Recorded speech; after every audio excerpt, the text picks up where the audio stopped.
I live in a quiet suburb, and for 2 years, I've had the most perfect neighbors. They are a couple in their 30s, always smiling, always waving. But something felt off. They never have groceries delivered, they never grill in the backyard, and I've never seen them leave for work at the same time. Last Tuesday, around 3 a.m., I was up late fixing a carburetor for my scooter in the garage. I stepped out for a smoke and noticed their kitchen light was on. The blinds were open just a tiny bit. I shouldn't have looked, but curiosity got the best of me. They were sitting at the kitchen table. Just sitting. No phones, no food, no talking. They were staring at a blank wall with completely neutral expressions. I watched for 10 minutes. They didn't blink. Not once. Then, the husband turned his head. But he didn't turn it like a human. His shoulders stayed perfectly still while his head rotated almost 180 degrees to look directly at the window where I was standing. His eyes looked like black glass in the moonlight. I froze. I ducked behind my fence and ran inside, locking every door. The next morning, I saw them outside again. The wife was watering plastic flowers in her garden, waving at me with that same perfect, creepy smile. I decided to check my Ring camera footage from that night. The footage is there, but every time the husband turns his head toward the window, the video glitches into static. It's like the camera refuses to record his face. I've started noticing other things. Their car has the same mileage every day. There are no sounds coming from their house, even during the day. I feel like I'm living next to a simulation or something way worse. 15 and my parents think I'm just watching too many horror movies. But I know what I saw. Am I losing my mind, or should I move out before they realize I know their secret? What would you do if you saw this? 3 days ago, I was hiking off trail in a remote part of the national park, looking for a spot to take some drone footage. I stumbled upon a clearing with 4 large tents. Everything looked normal from a distance, but as I got closer, the silence was deafening. There was a campfire that had burned out long ago. Half-eaten plates of food were still sitting on the folding tables. A guitar was leaning against a log. It looked like the campers had just stepped away for a second, but the dust on the chairs suggested they'd been gone for weeks. I called out, "Hello," but only the wind answered. I decided to peek inside the largest tent. My heart was pounding. Inside, I found 4 sleeping bags, all neatly laid out.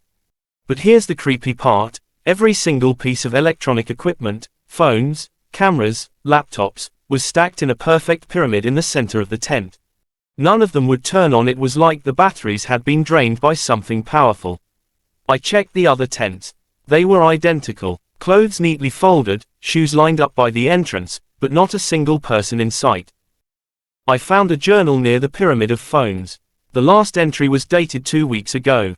It wasn't a sentence, just a single drawing of a circle with a dot in the middle, repeated over and over until the ink ran out.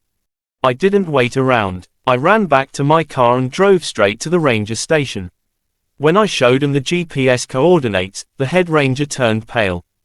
He told me that no permits had been issued for that area in years, and they've had reports of strange lights in that exact spot for decades.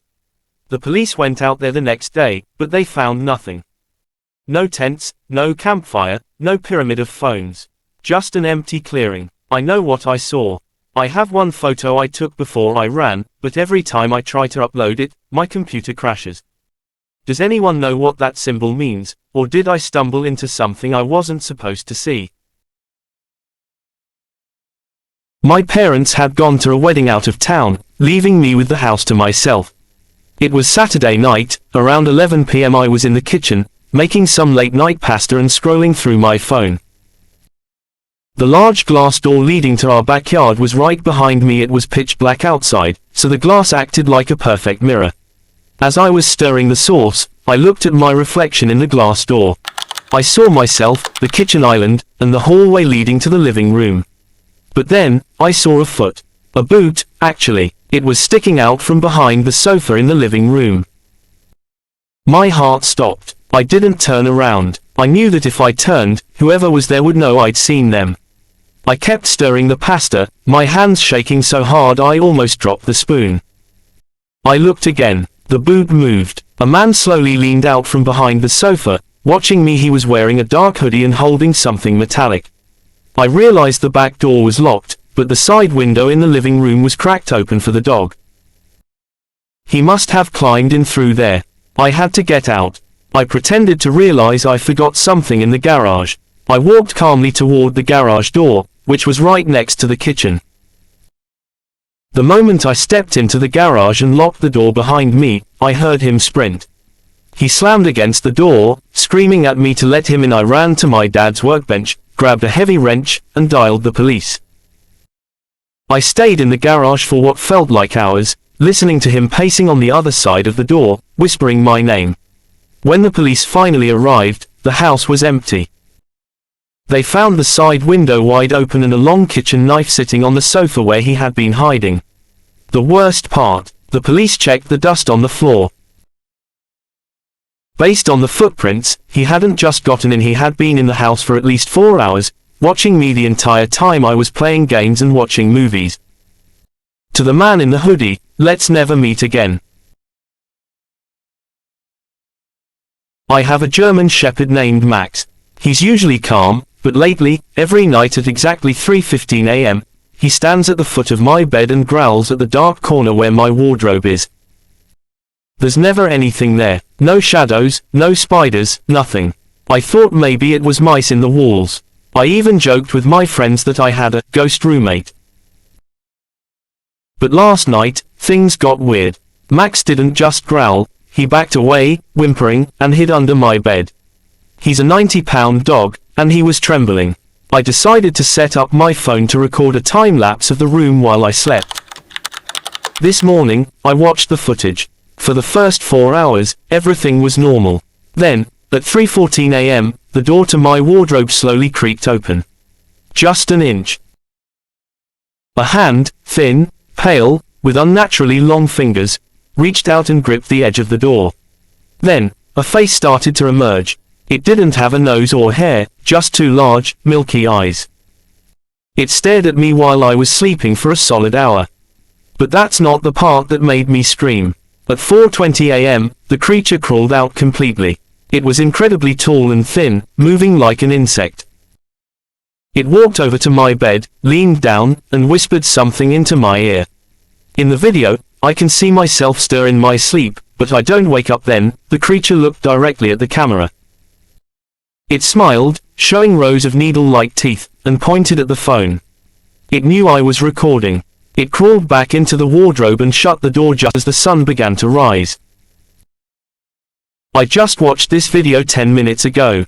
I'm sitting in my kitchen now, holding a kitchen knife, and I can hear the wardrobe door in the other room slowly creaking open again. It's not 3 a.m., it's noon. It doesn't care about the light anymore.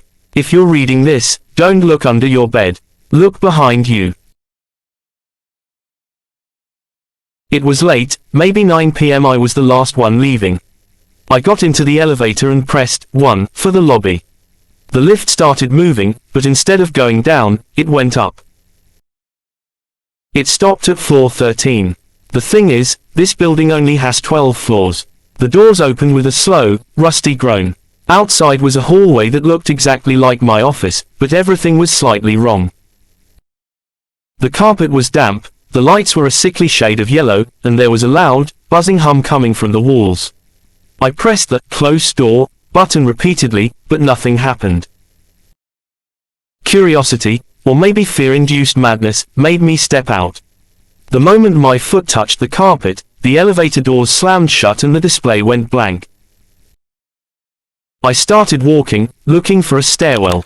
I passed several desks. On one of them, I saw a framed photo.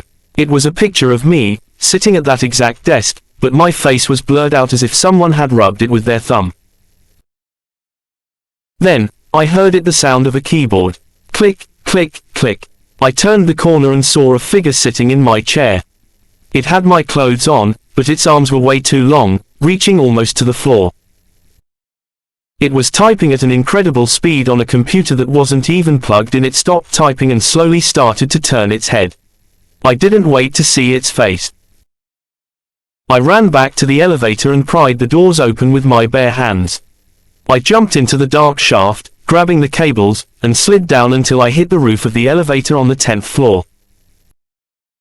I managed to get out through the emergency hatch and ran out of the building. Today, I went back to work. I looked at the elevator panel. There is no button for the 13th floor. But when I sat down at my desk, I noticed a small piece of damp, yellow carpet stuck to the bottom of my shoe. And on my computer screen, a single notepad file was open. It just said, "You forgot your photo."